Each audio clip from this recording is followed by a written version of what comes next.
So first, welcome to our event, LTC to DeFi. Today, we will cover several topics like DeFi, privacy, and something like PayPal adding LTC. So thanks, Charlie, for joining us today. Sure, thanks for having me. First, please say hello to Chinese crypto community. Hi, hey Chinese crypto community. Nice to talk to you guys. All right, so let's start now. Please share with us latest updates and news about Litecoin. Yeah, so in terms of development, we've been working hard on MWeb, which is the privacy fungibility feature that we're going to add to Litecoin, which adds Mimblewimble as an extension block. The testnet is currently live. We've been testing it. It's a developer-focused testnet. If that's all good, we're going to do a testnet for users to play around with Mimblewimble and Web, like creating transactions and moving coins between the two, the main chain and the extension block. If all goes well, we're going to push it out to the code to live as a soft fork next year, right? Early next year. And then it will be a miner activated soft fork. So it'll take some time for miners to update their software. So hopefully it will go live sometime next year. So I've been working hard on that on the development side. Anything news from the user side? Yeah, we recently announced, we launched the Litecoin card, which is it's only in the US for now.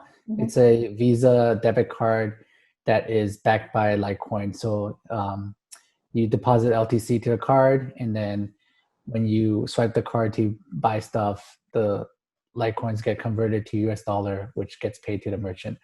So it's a Litecoin-backed crypto Visa debit card, which the community has been anxiously waiting for a while. So yeah, and that will. We're working on having Lite Wallet integrated with the card so you can move coins from your Lite Wallet to the card and also view transactions and card transactions and other stuff related to the card. So that's very exciting. And obviously there was the recent announcement of PayPal supporting Litecoin as one of the 4 coins that they support from the start. The community is very excited about that, to be able to kind of introduce new people to Litecoin.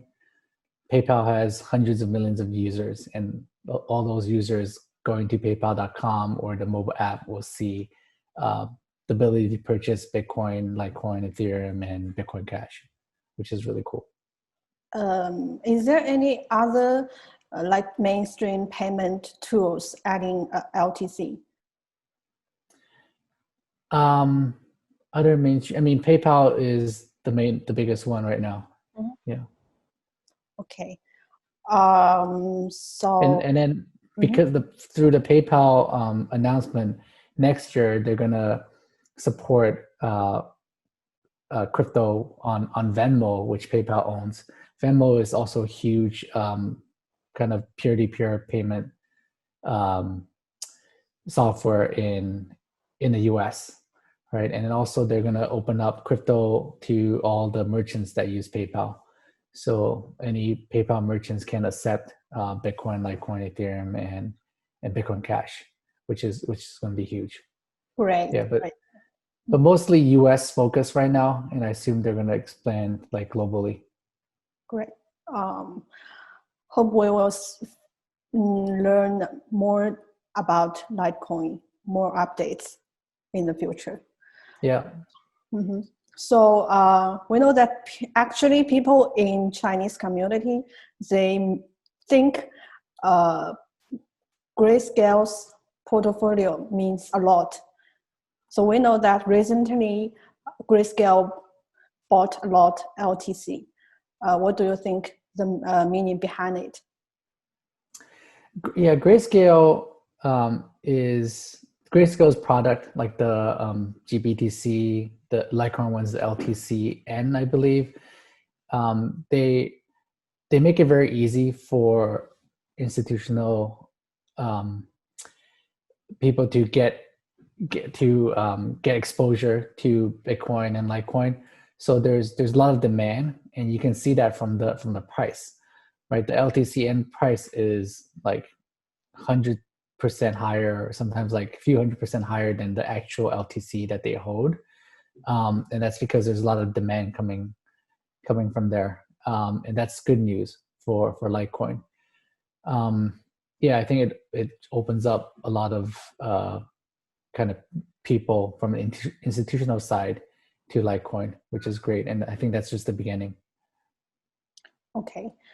And we know that recently Bitcoin Cash was forked again.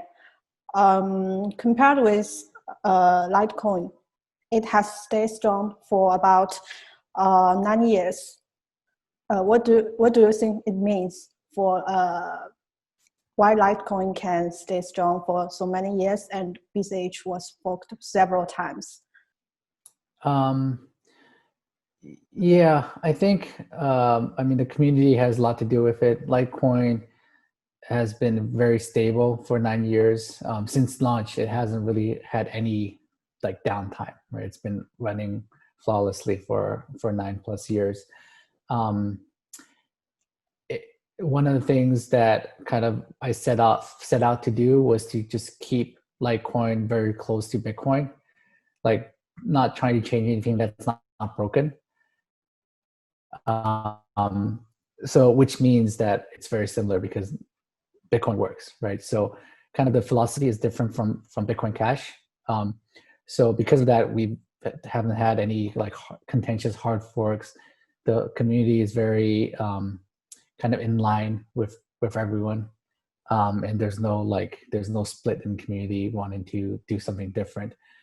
So that's good. And I think if you want to be, I mean, Bitcoin Cash and Litecoin all trying to be kind of money, right? Mm-hmm. And for money, stability is very important. You can't have your coin just split off into 2 coins, or have infighting and have contentious hard forks every 6 months.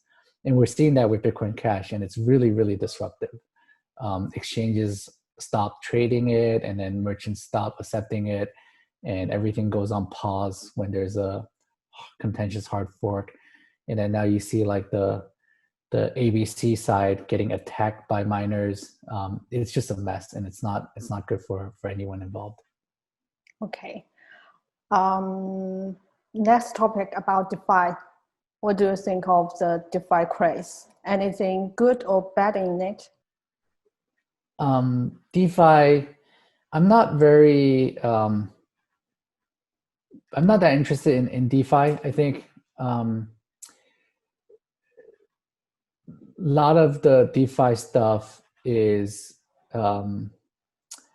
there's going to be a lot of hacks, a lot of people losing money, and it's just the nature of this, because you can't write like perfect code.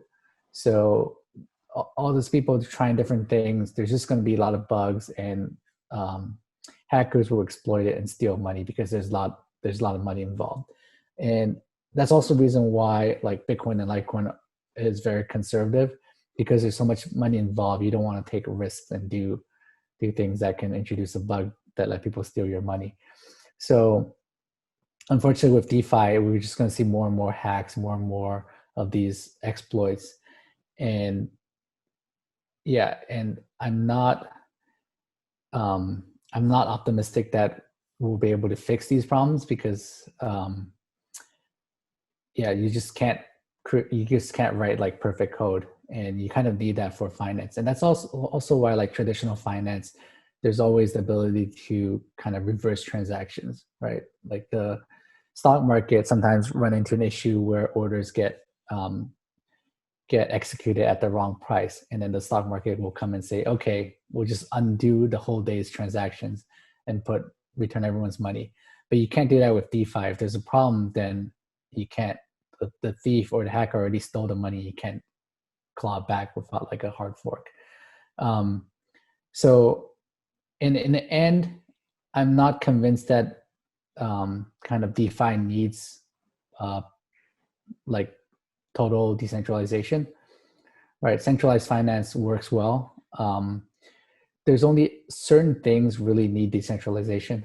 Decentralization is good for censorship resistance, right? So if, for example, stuff that needs it, maybe like a gambling app would need decentralization because it would be banned and blocked by countries, right? But if you're doing normal finance, let's say a smart contract platform is written by Google or Amazon, most people would trust it, right? Or if it's run by like NASDAQ or an IC, people would trust it because they trust in the end, they need to trust the kind of the institution to handle money anyways. So decentralization in terms of finance, I don't think is that important, but I mean, I guess we'll see what happens with this experiment.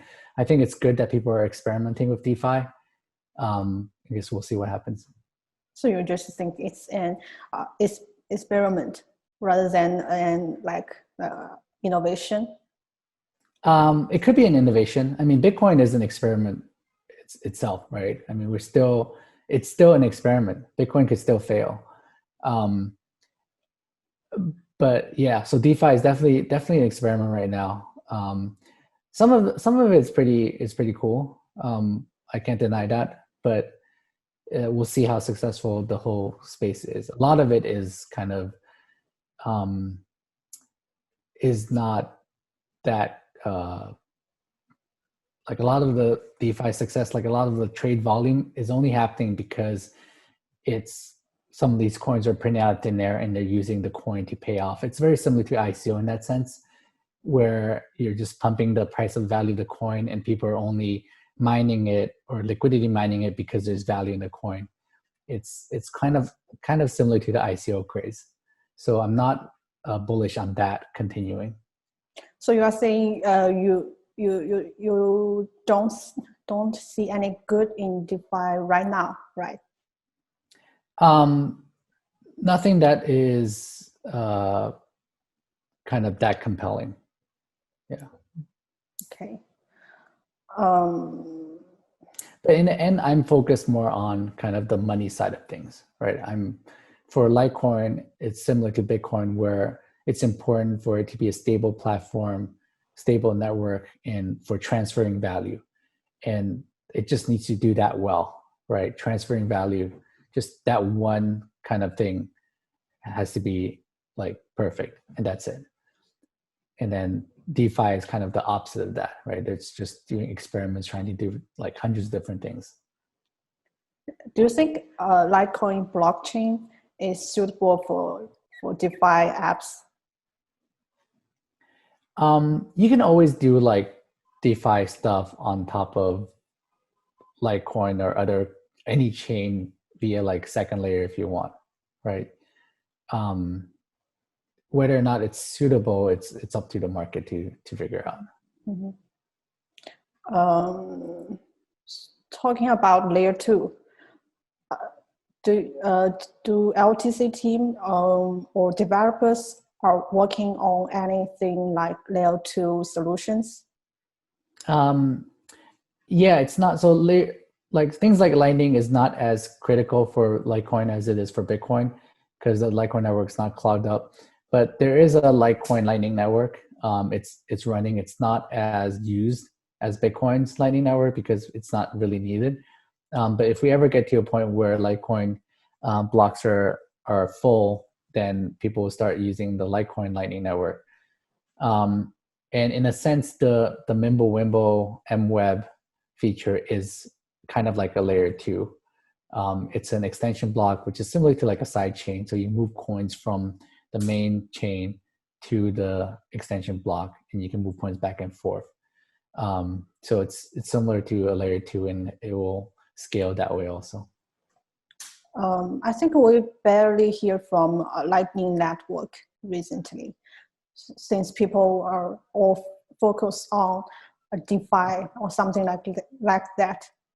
So can you share with us about anything new about Lightning Network? Yeah, I mean, the Bitcoin developers are, a lot of them are working on a Lightning Network. I think it's not as like exciting as the recent DeFi craze because there's no like money to be made. So people are more excited about DeFi because there's money to be made. Lightning is for payments and it works. It's being worked on. I'm actually haven't been following very closely with Lightning. Been busy with Litecoin stuff. But it's making good progress from what I can tell. Yeah. Sure, great. I think. Oh, is there anything you'd like to say to Chinese crypto community? Anything?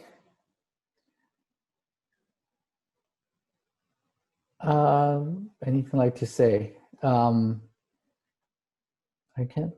Not sure what specifically I like to say to the Chinese crypto community. I guess like keep trading Litecoin. I think liquidity is very important for a coin. So having Litecoin is on all the exchanges. So having high liquidity on the exchanges is key for Litecoin to kind of to succeed, and keep mining Litecoin. Great. Yeah. Anything else you'd like to add for this interview? I think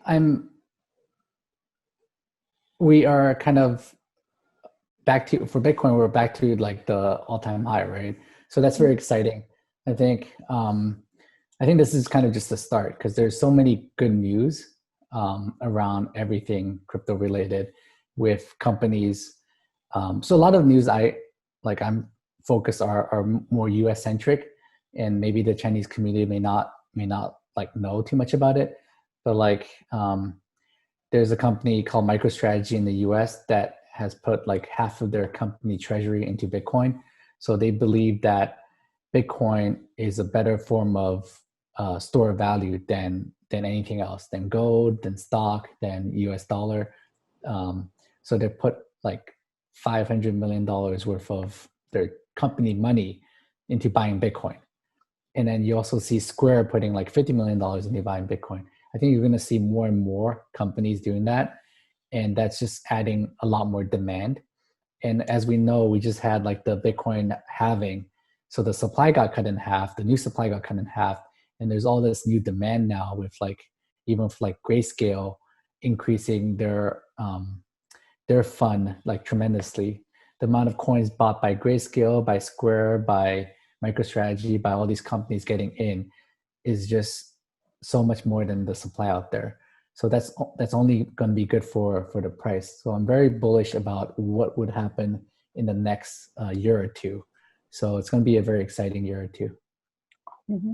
So for the next year or two, what do you expect from it?